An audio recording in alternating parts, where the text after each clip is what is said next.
Welcome everyone to Soul Strings. Soul Strings, as you might already know, and this is for people who have joined for the first time, it's an online talk show where we talk about the current issues in society, those issues that need to be addressed but sometimes do not. This talk show is usually hosted by my dear friend, Dr. Menaca. However, she's part of a special panel today. Menaca, as some of you know, she's a published author, she's a practicing dentist, she's a leadership coach, and many other things. I've known Menaca for a while now, and so I will be helping her host this show because she is part of the panel. So just a little bit of introduction. My name is Rupak Sinha. I'm joining from Lisbon, Portugal. It's quite sunny and warm in here. And I'm a life coach, and today's topic of discussion is quite close to my heart as well, because today is World Mental Health Day. Now, mental health is something that's not only to be discussed in a specific day. We need to be aware of this and spread this message every single day.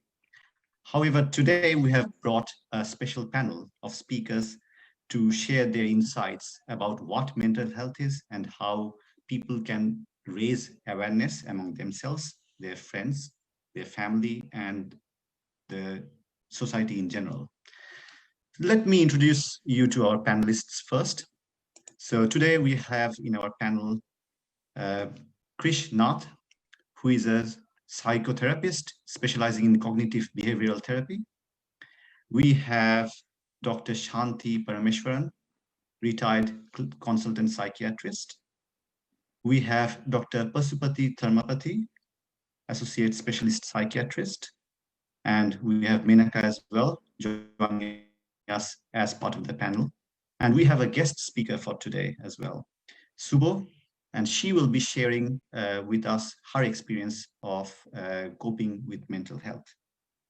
Now, before I start, I will start with discussing what the theme for today is. So the main topic of discussion will be the actual need for mental health. So what is mental health? For many people, mental health might mean people who live in an asylum. However, we know very well it's not what the case is. Every single person, even if they're living in a cave, has to deal with mental health issues. Be it aloneness, be it depression, be it bereavement, be it separation, whatever it is. What does mental health entail? How does being aware of mental health mean to you, to your family and friends? And the main other thing of discussion will be how to encourage people to reach out. Because this is something we have noticed working in this field with other people, with our clients, that people are afraid to reach out because they think it's a stigma. There is a stigma involved in talking about mental health. But in this day and age, particularly with the current situation we are in with COVID-19, with the seclusion, with the aloneness, we need to be more aware of this. So these are our main topics of discussion. And first, I would like to speak to Krish Nath. And let me, so if you can please unmute yourself, I've just sent you the request. Krish, can you hear me? I can. Ah, lovely. So first of all, very warm welcome to our show. Thank you. As with the other panelists, Krish is joining us from the UK. And the first thing, Krish, for the viewers in our show, in your own words, what exactly is mental health? How does someone understand the need for mental health? The easiest way I think I can explain that is there have been all sorts of explanations of old. People try to explain mental conditions in terms of the state of the moon, hence the word lunacy. And I can tell you that some 30 years ago, I was actually involved in some data collection, observing the behavior of people in a hospital during the period of full moon.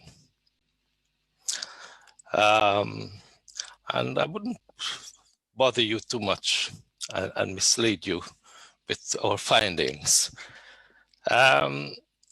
But as we've progressed, if we think about good health and bad health, yes, which the average person in the street tend to talk about. How are you? I'm in good health. How are you? I'm not so good today. Yes. If you have a cold, if you have the flu, you're practically programmed to recognize discomfort of that nature immediately. You know what you're feeling. Yes. And that's to do with the physical sense of being at any given time. When we talk about mental health, we often refer to the mind. Right. Yes. Yeah. How the brain works, how the brain processes information. In our waking day, we're constantly receiving, in our conscious wake moments, we are constantly receiving information through our senses from the environment. And we process that information. And when we're feeling well, we process that information based on our experience, based on our maturity, based on our knowledge, experiences to date, yes? And we tend to process, depending on our maturity, in a reasonably rational manner. When we're not feeling well, the brain, in trying to protect us, makes adjustments. It tends to process information in a way that reflects how we are feeling, rather than in a way that reflects our true reality. So Very well. when we have bad mental health, and that is happening, our reactions, our behavior also changes. It changes in a way that makes us able to function less well than we would normally. And when that is happening, people around you can't understand it, because they can see a broken leg, a broken arm. If you have a heart attack and you're lying down in bed, they can see that. Yes, they can see you. True. But when you are actually processing information, they cannot see that. When suddenly you're behaving differently, without any reasonable explanation, they cannot fathom that. And they then see you as abnormal. You're not being your normal self. Mental health, when we have bad mental health, we're in that category. Right. Now, what you said, it's might come as fascinating to some people, because to many, mental health has a certain stigma attached to it. Talking about mental health, people suffer in silence. People go through depression, people go through anxiety, panic attacks, but they rarely mention it to people, because the stigma attached is, how will other people perceive me? So what's your perspective on that? How, best can someone not attach that stigma to themselves when they're going through emotional challenges? Well, stigma comes in the form of a fear. Yes, you're Absolutely. afraid of what people will think of you. And the less knowledge we have of almost anything, the greater is going to be the fear of hence a stigma. And I can take you back now to the days of leprosy. We had leper colonies. We still have leper colonies. But today, leprosy is actually treated quite well in many parts of the world. Yes, with the use of the right antibiotics. But still, because it is such a contagious disease, they are still isolated. I'm not sure if currently all cases are still isolated because it's treated in the community as well. Now, the same with cancer. Right in England, in the UK, if we go back to the 70s, when I first came here, when people had cancer, they didn't want other people to know because they were afraid what people will think.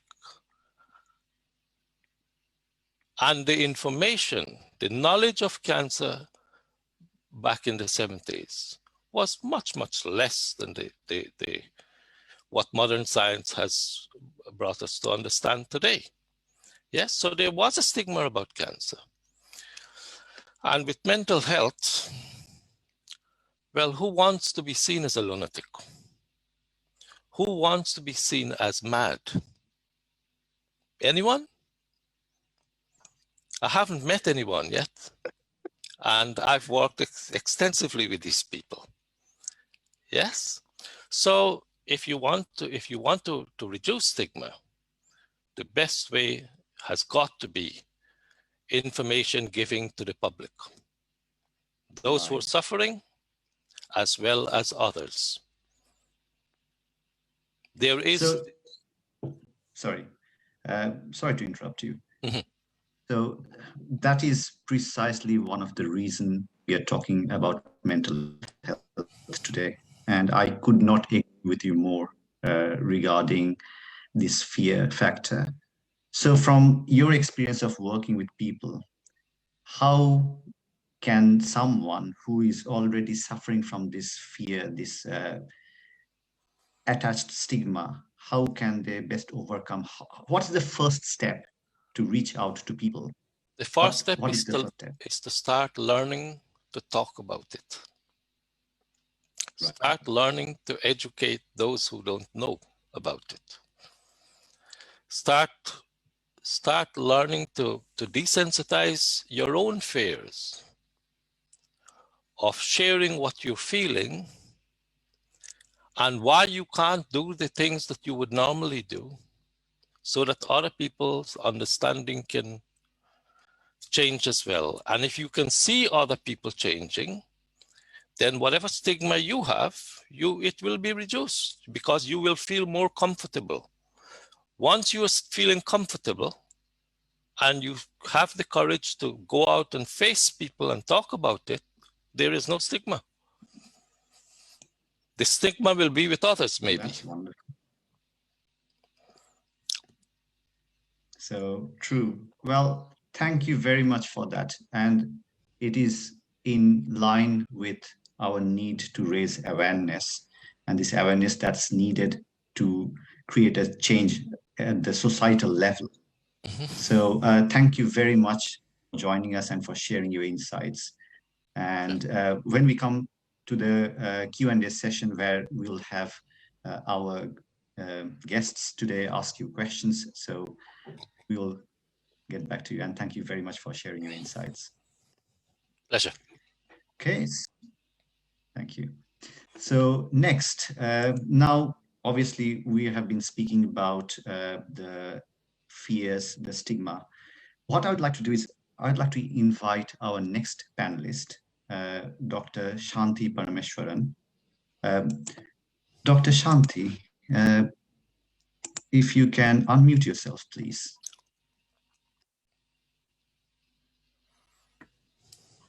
Okay. Can you hear me? Yes, we can hear you. Thank you. Thank you.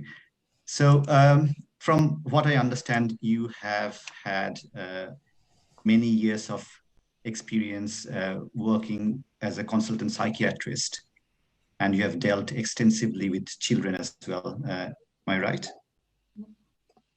So from your experience, and we all know anyone who has been working on in this field, we know how experiences in childhood impact the way we see life as an adult.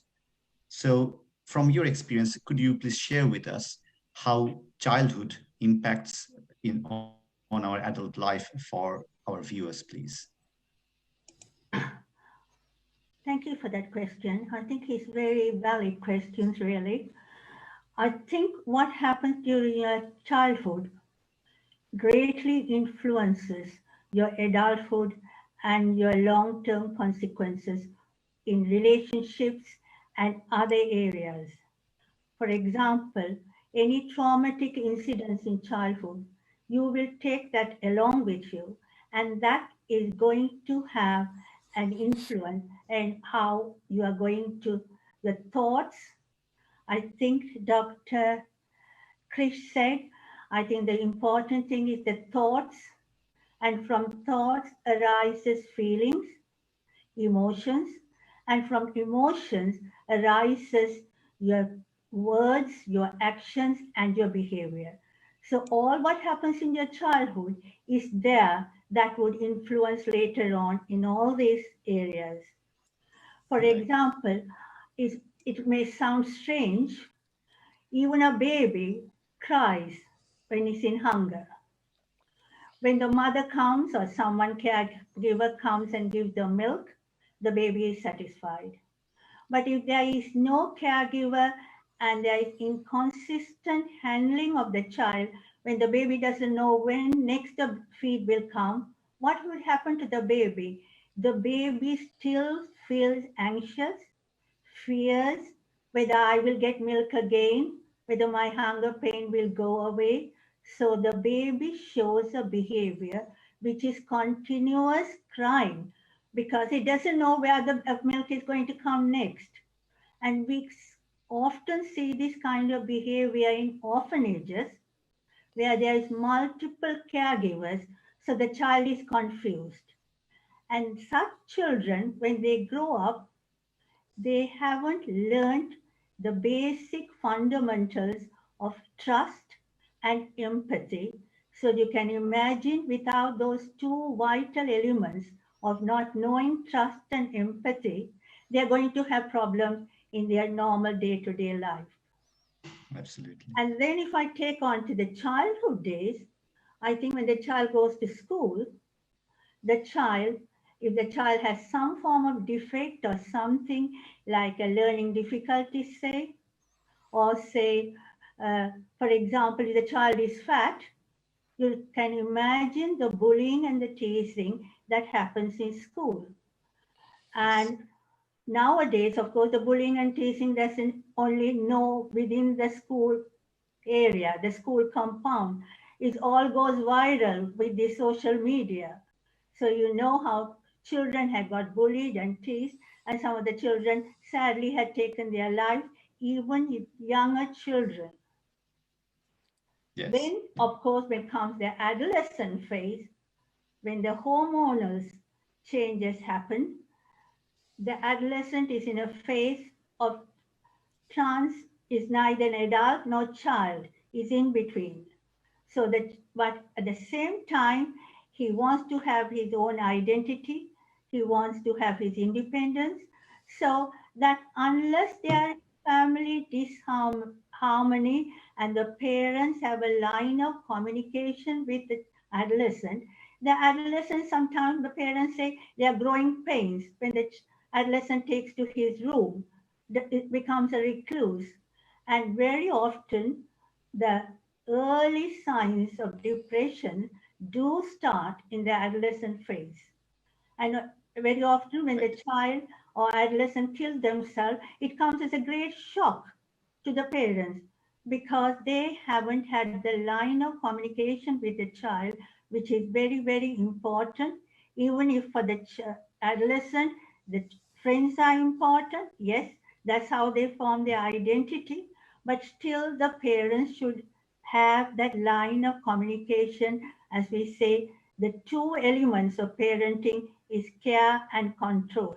If those two elements are not there, the adolescent will go berserk, amok. And very I often we think see that they want to belong to a particular group, and they take not unnecessarily, they get drawn into taking drugs and so on. And we have seen the consequences of those habits as well. Sorry, it has been thank a you very long much. explanation.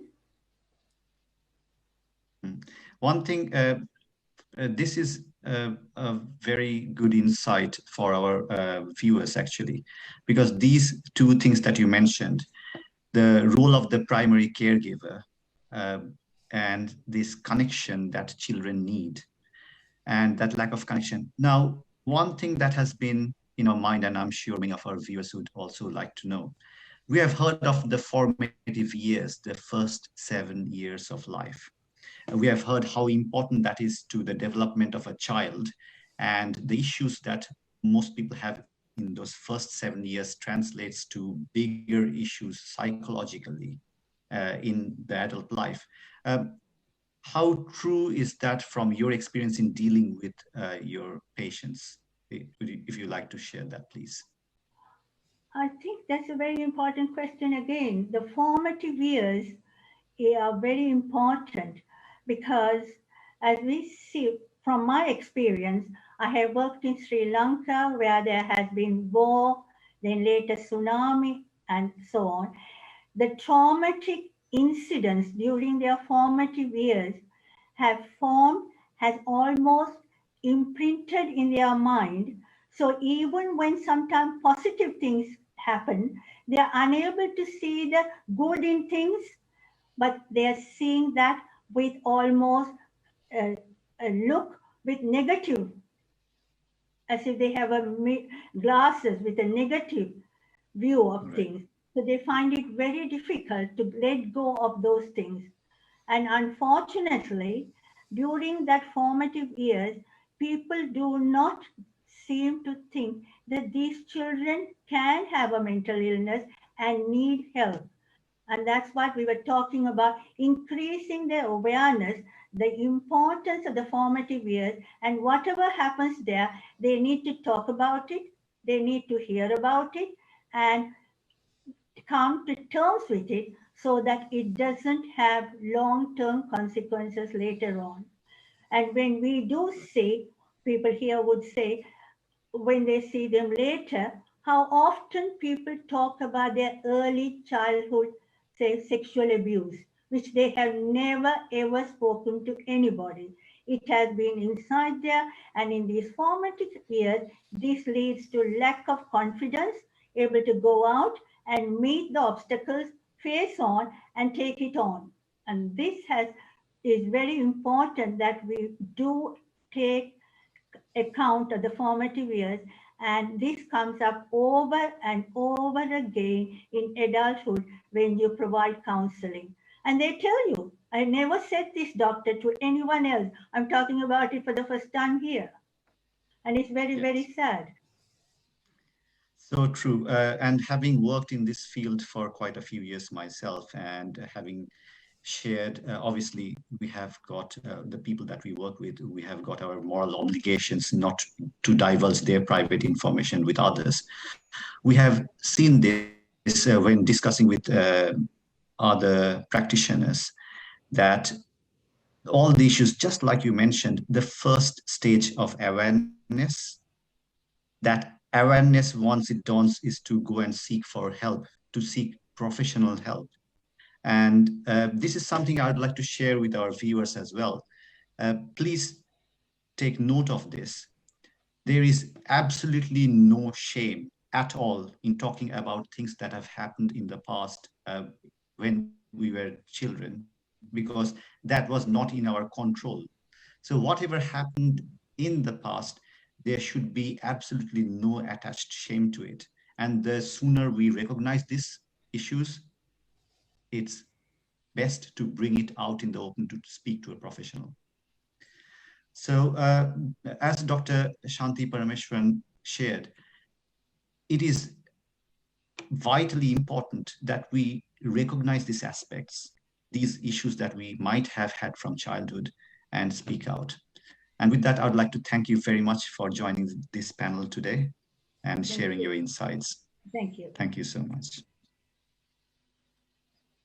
Now, before we go to our next speaker, what I would like to share very quickly, very briefly, is the need for awareness. The very first stage of change is awareness. Without being aware, most people, when they go through depression, they're not even aware that they're going through depression. The first stage is awareness. And when you realize, or when you realize anyone that you know, your loved ones, your dear ones, your friends, relatives, family, whenever you feel there's a hunch in yourself that there might be some mental health issues, please, please, please encourage them or yourself to share it with someone you trust. And at the first instance, go to your family doctor, go to your GP and share it with them, because obviously that is confidential anywhere in the world, and does not matter where in the world you are connecting to us, connecting to this talk show, it is confidential. So there should be no stigma attached to that. Now, with that, I will move on to the third panelist of today, Dr. Pasupathi Tarmakathi. Now, Dr. Pasupathi Tarmakathi has been an associate specialist psychiatrist, and asked to unmute yourself. Yes, I have. Yes. Okay, lovely. Thank you for joining us. And so our viewers would like to know when we categorize mental health, obviously mental health means different things to different people, as we touched upon earlier. So for a lay person who does not have any sort of awareness as in what it might entail, what are the different mental health categories and how to actually go about raising more awareness amongst the general population regarding that, please? I think one of those main things, thank you very much for inviting me, and very good talks I have been hearing from Dr. Krish and Dr. Shanti. It's very good, starting with stigma, which is a good topic. And when it comes to stigma, the people identify mental ill people who have problems with the symptoms of mental illnesses. So those symptoms actually signals to people, okay, this person is mentally unwell. Or looking at that person is social skills deficits or physical appearance. So these are the things that make them to feel, oh, this person has a mental health problem. And it would be good to know the symptoms-wise, mental illnesses.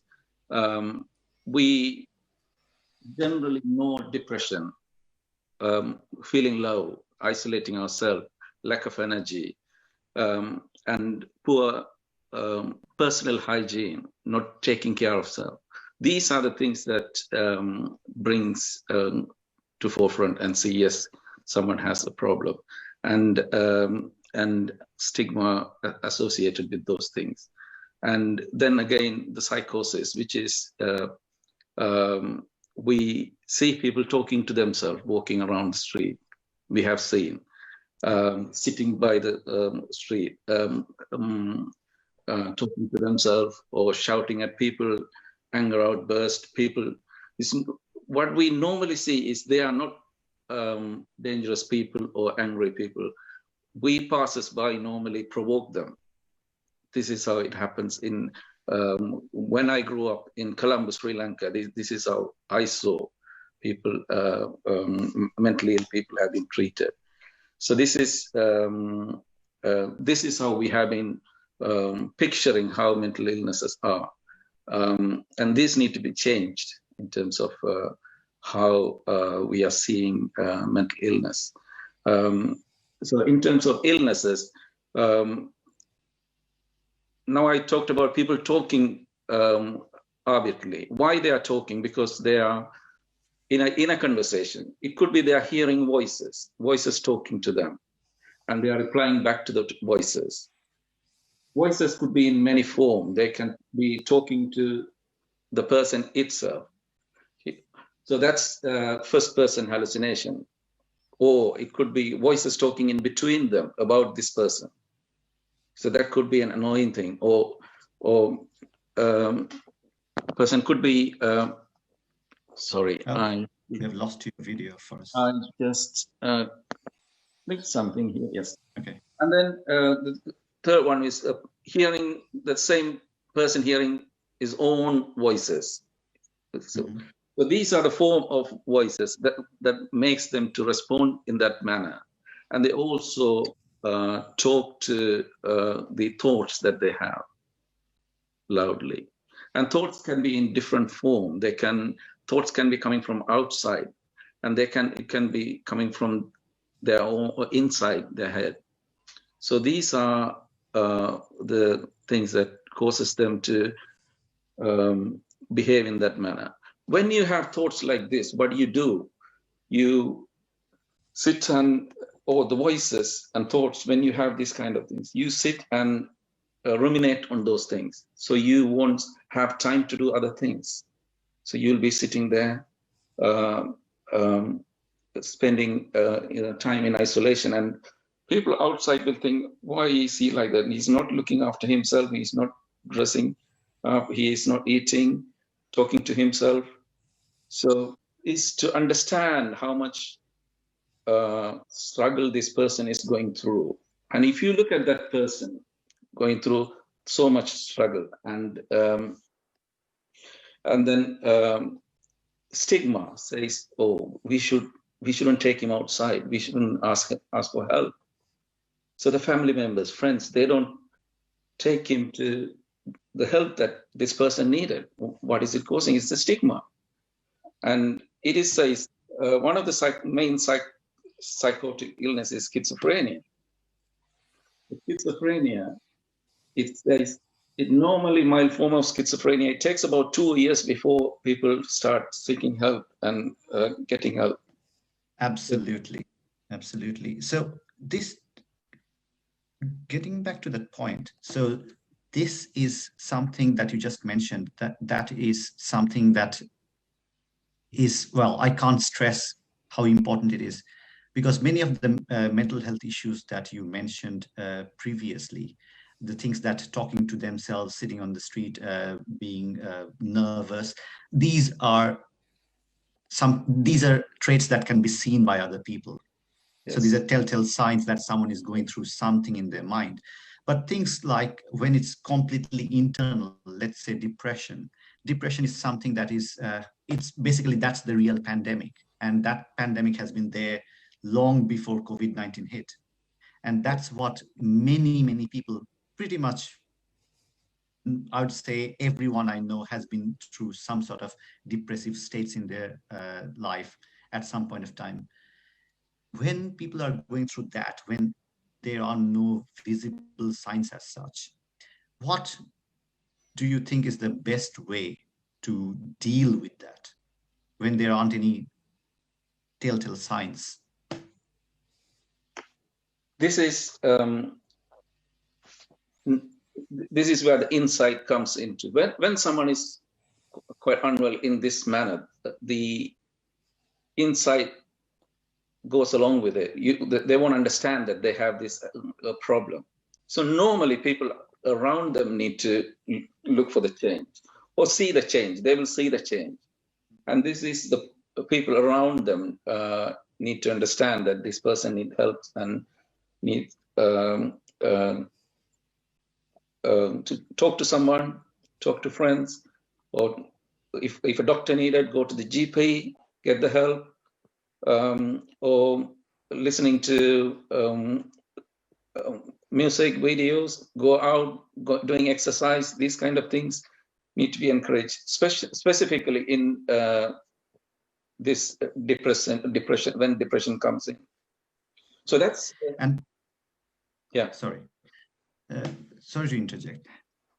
Now we are faced with a situation which we haven't been in before. Well, at least not in the last 100 years, with seclusion, with being alone so much. And we have actually read about news where people have even committed suicide, unable to deal with this aloneness. There might not be friends or relatives who might be there to see that they're going through a challenging phase in their life. For someone who might be alone, spending lots of time in aloneness, is this something that they can do when they realize that?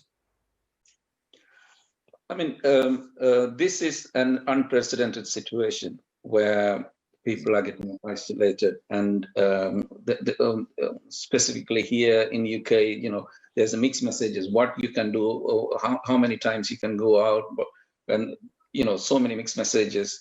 So, but the general media, in terms of helping the general public to how to spend time during the free hours to distract themselves. These are the things that's going to help them to ease the symptoms if they have, you know, if they are troubling with these kind of issues. And it's not about someone, two kind of things. One is endogenous depression. Someone develops depression without any reason. And then people who develop depression because they lose the job, they're isolated, and living family together, conflicts within the family. Those multiple sources comes in. So I think it's about you know, following the exercise routines. You develop a routine, which is very important. You anticipate what is your life going to be in the next, and this situation is not going to change in the next 3-4 months, and it's going to come again and again. So we need to be prepared. We need to have our routines in place. You know, that's one of those things. Mm. Well, thanks for sharing that insight, because, well, I'm sure probably you're not surprised because you talk about routines, and this is something that I've talked about with Menaca as well, the need to have a routine. And routine is of such a vital importance to for one's well-being. And routine, for some people, it's like boring thing to do. I don't like routines. That's why the need to have a variable routine where they have varieties, different routines, maybe not the same routine throughout the week, maybe different days having different things to make it more interesting for them. So that is a very, very valid point. Well, thank you so much for sharing your insights. It's lovely to have you on the show. And again, when later on we have the questions, we'll come back to you. Thank you so much for sharing. Okay, with that, I will come to our last panelist, and well, the talk show host as well, who is now a panelist today, Menaca. Well, lovely to have you on the show. Formal introduction not needed. So for you, obviously, first of all, a word of thanks for bringing everyone together for this show. And it's a good day. I know it's your daughter Asha's birthday as well, and it's World Mental Health Day. So happy birthday to Asha whenever you'll be hearing this recording. So Menaca, are you? Yeah, you are not muted. So yes. You have been working with lots of people as well, and many of the people who you have worked with are maybe on the show as well today. I'm sure they are. From what you have seen and from what we have talked about with the previous panelists, I know you have written it in your book as well, and we have had these discussions as well as friends, as coaches, the importance of mental health in today's life. Now, the people that you work with, based on the communities that you work with, we know throughout the world there have been incidents going on. How best to serve from a community perspective, how best to serve other people in the community during these times of challenges? If you can share your insights, please. Thank you so much, Rupak. Firstly, before I start answering, a huge thank you for Rupak for coming and filling in my role in such short notice. He actually just not even an hour was given to him to fit into these shoes, and I could not think of anyone else who could do that better than he is. So thank you so much for that. Yes, answering your question, in certain communities, of course, we have a bigger stigma, or we are much more conscious about mental health in the wrong way than other communities, sadly. And yes, I have worked widely with Caucasians, with different people, but I think it is fair to say I have spoken and worked more with the South Asian community. And it is an issue, for sure. I can only start talking about myself first. It is only fair before I talk about anyone else, because I have been there myself. Firstly, self-awareness is the main thing. When I was under enormous pressure and I was trying to spin many plates in the air, and some would say probably I still sometimes do, and I really didn't even understand I was under the pressure. Because we kind of, particularly in certain professions as well, in certain roles, you almost normalize that pressure and you don't know anything different. And you are told and taught and guided, that's the only way you succeed in life. And that's the only way you have to be. So I think the first important thing I would say is being self-aware. And in the communities like you asked, then please spread that awareness to other people. Be that person who brings that awareness. And also ask you a question. Are you being that person who is trustworthy, who is compassionate, who is showing kindness, and who is lending that ear to someone who is in that community? Can they actually trust you to divulge that information? And are you really going to lend a hand to them in a positive way? I think the next thing is about impact. Two aspects of it, whereas I am concerned. One is, of course, the impact of other people around you. Like Jim Brown says, you are the average of 5 people you surround yourself with. And for sure, I can tell I wasn't sure. I was one of those people, the more the merrier, and that's what I did. So I had friends everywhere I went. I had, even now, I guess I have like 5,000 friends in my Facebook, 12,000 links in LinkedIn, one of those people. But what I have learned the hard way is to keep those 5 people and choose those 5 people very, very carefully and have that system in place. At least if I have to open my heart and talk about my vulnerabilities and open up, at least I have those 5 people to go to. So that's what the one part of the impact is. Second part of the impact is what we talk to ourselves. I think self-talk, and we are the worst enemies of ourselves. Because for me, even, I always thought my English was not good enough. My vocabulary was not vast enough. I am big. Even when people said I am beautiful, there was a stage I would never believe. And more than anyone, Rupak, we have had this conversation many times between us. So he knows that. So I think it is, please be aware of what you tell to yourself. I think it is really, really important, because people, even other people tell you something once, they tell only once. And then we take that and grow with it and make sure we give more importance to them than they give themselves. Because we tell that story to ourselves 1,000 times more, 1,000,000 times more. So who is to blame? I think we are to blame more than anybody else. And the next thing I would say is managing it. Because it is very easy to be victim mindset and say, okay, it is all your fault. The doctors are not doing their things. My spouse is not doing, my child is not doing, my friends are not doing. But I think we also have equal responsibility to do something about it. Ask for help. And I was one of those people who really thought I am the superhero. I have to sort out all my problems. And I was always wearing that mask, and I still get told off by very close friends of mine for wearing those masks, because I am always with a smile. The harder I felt the life was, the more depressed I felt, the harder I partied, the longer hours I worked.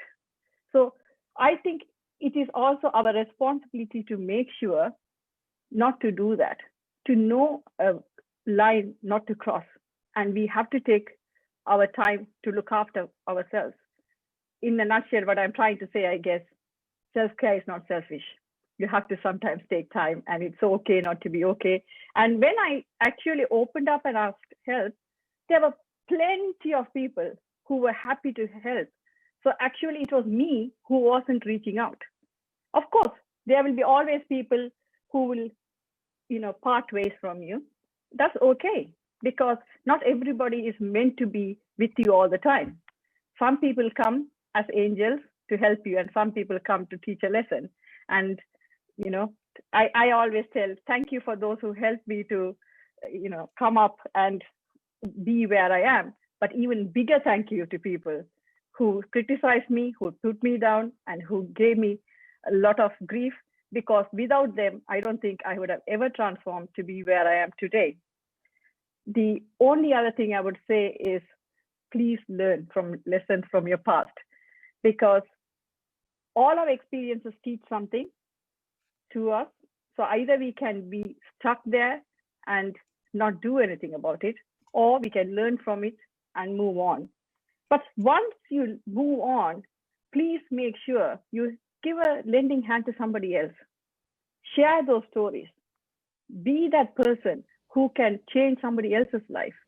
Because this is the reason I share my story. Not to get sympathy from everybody else, because thank you so much. I needed it at one point, I guess not any longer right now, but I share my story so that it helps somebody else to go to the place where I could go.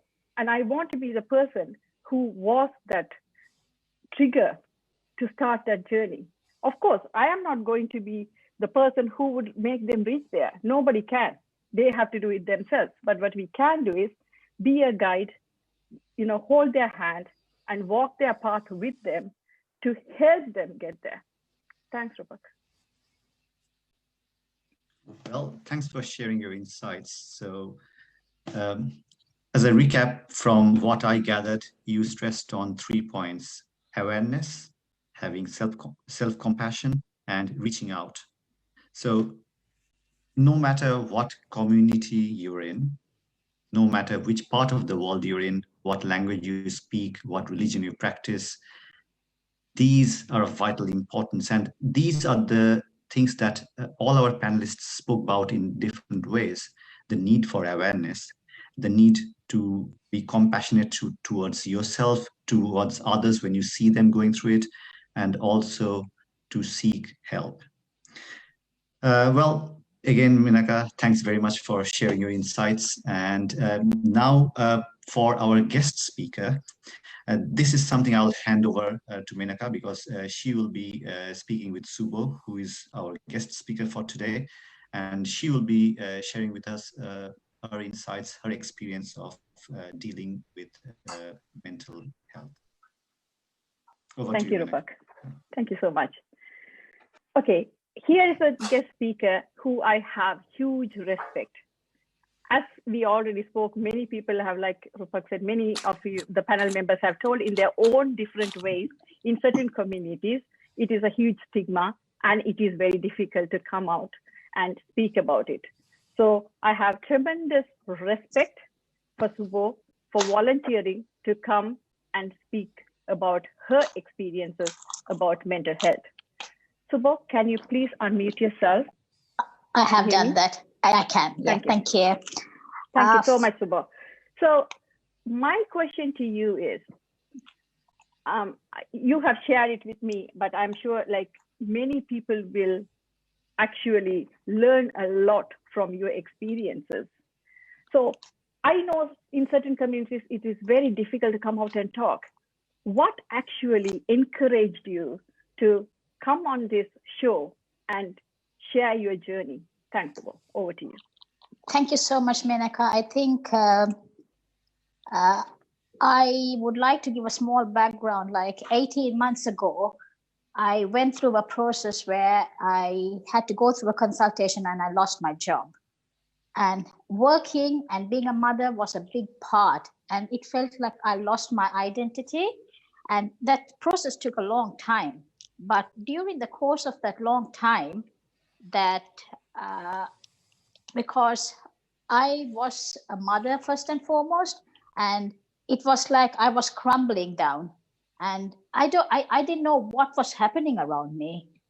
And it's like, and I was pretending, and it's actually very, very exhausting to pretend that you're happy all the time, that you're going to be there. And by the end of the day, when you hit the bed, it's like, I could not understand what was happening around me. And thankfully, and like I think one of the doctors picked up, I am not a person who picks fights.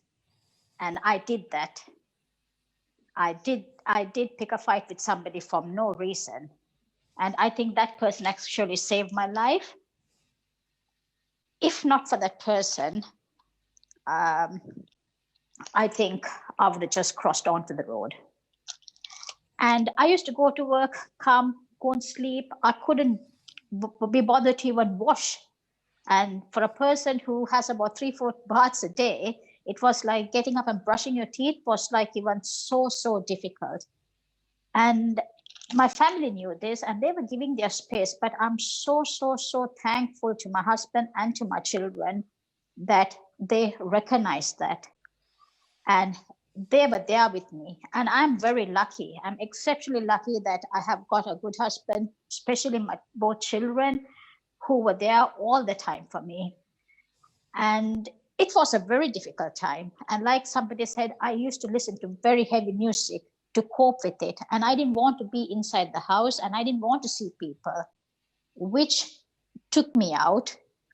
And the other thing is, I got a very good doctor. I realized I needed help. Even though my husband, my children, friends were always there, I reached out to them and they were always there, but I asked for help. And there is help out there. And I got an excellent doctor, and which took me out. Then I wanted a routine, like one of the panels said that you need a routine. And I made myself get out there, start walking, start seeing things. And all of a sudden, with the help of others and me being aware that I wanted to come out of it, it's not right. I didn't feel right. It was not me. And which I started talking to people, and I started walking, started jogging, and started running, and which helped me out so tremendously. And as much as I got the help, I myself knew I had to do something. And I'm so proud and glad that which started out as to get me out of this, that I completed the London Marathon on the 4th of October. And I am immensely proud that I did that. And for one thing, I am in a much better place than what I was 18 months ago. Till 18 months, if I roll back and if I see that, oh, would I have done this? Absolutely no. The whole world was crumbling. And And I know when you're in this sort of a situation that you go over and over and over and think, and you make a small thing look so big. Oh, could I have done this? Could I have done that? But with the reason I wanted to come to this and met Menaca, I saw Menaca speak during another friend got me into this Tamil helpline. Through that only I met Menaca, and today I've got Menaca's book. I need to read that today. But I want a lady or a man or anybody who's going through this, children, adults, that ask for help. And it will pass. It will go through. And sometimes speaking to a friend or a husband or a spouse or a children will help, but sometimes you need a professional help as well, because the smallest thing might trigger something. Somebody might do it in a good intention, but when you're in that sort of a situation, there's a small trigger point which will turn everything around. Sometimes you need professional help. And I am so thankful that I was able to do that with the help of my family and good friends with me. And yes, I'm 2,000, 3,000 times better than what I was. And I want people out there, if they're going through this, to seek help. And everybody brought in saying stigma. Stigma doesn't like conversations.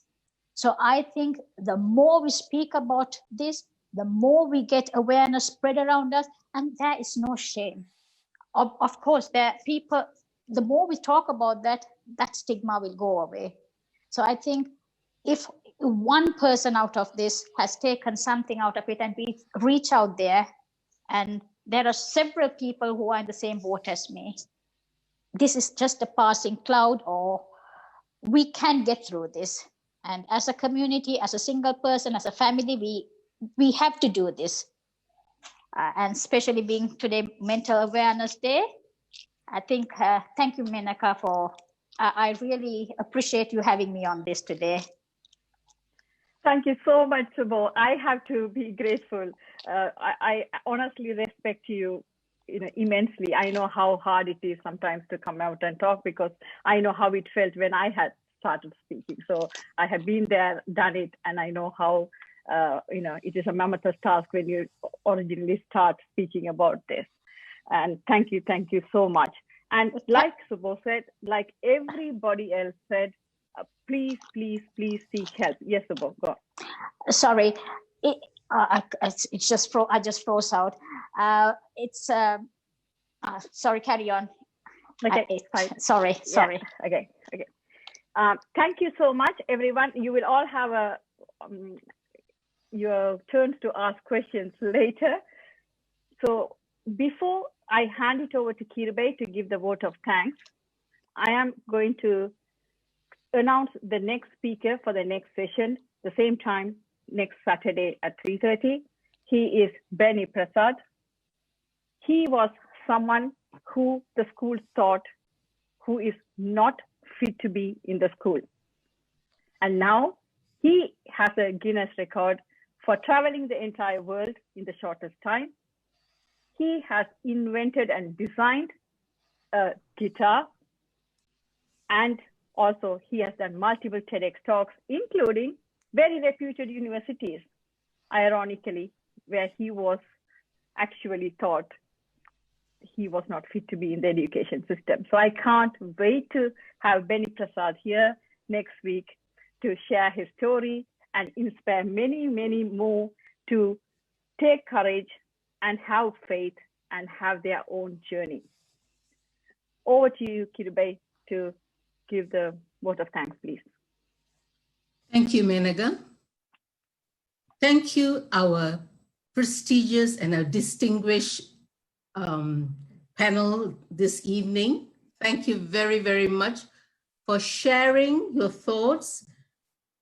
Meeting of great minds today. This is the first time we've had so many great minds online. We also like to thank our viewers.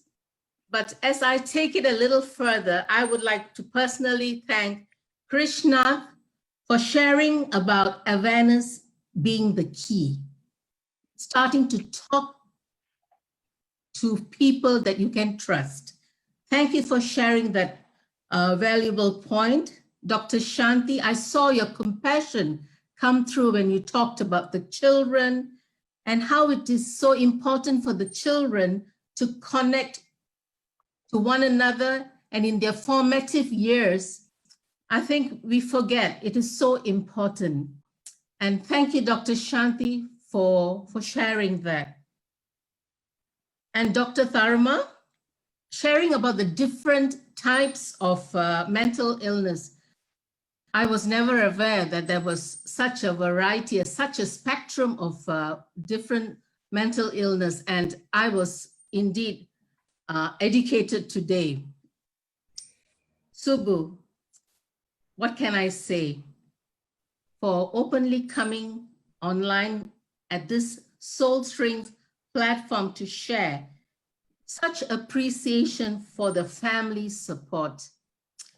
We want to thank you. And Menaca, of course, my dear friend, the point that she stressed was to have 5 very close friends, to speak, to openly share, to banter, to speak, and they will not take offense, and to understand. I think that is so important in this confused and messed up world, and we need friends, we need each other. And with that, I would like to say thank you, Soul Strings, on behalf of Soul Strings. Thank you, viewers. We will look forward to your questions to come online. Reach out and touch someone else's life today. Blessings. Thank you, Kirbe.